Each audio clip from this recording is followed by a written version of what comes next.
what do you think it would be and why?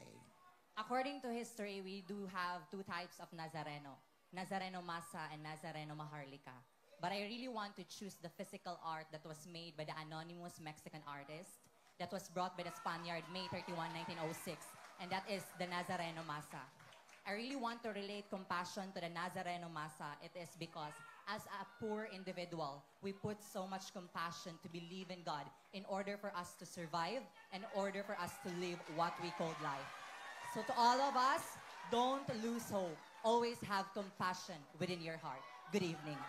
In a world where dreams could come true instantly, how do you think people would value hard work?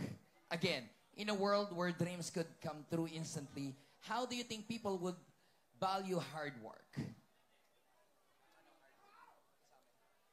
Ladies and gentlemen, I always believe that according to science, that to see is to believe.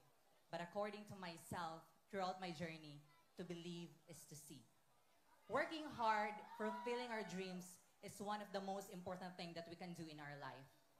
Always remember, we are existing for a certain reason. We are existing not just because we became a certain individual, but we exist because we do have dreams to achieve. And these dreams should an inspiration towards each one another. But always remember, ladies and gentlemen, that life is cruel. Life is hard. Life is poor. That's the reality.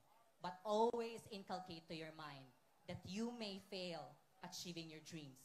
But there's always one way to create another one. You can create another dreams. Because always remember, when your life is still there, you have that chance to exist and you have that chance to work hard to do your dreams.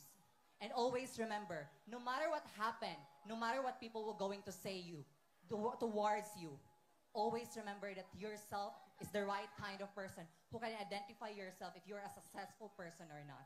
Don't let other people define you. You have the right person. You are the right, you have the right, and always remember, you are right. You are not wrong. Good evening. Thank you.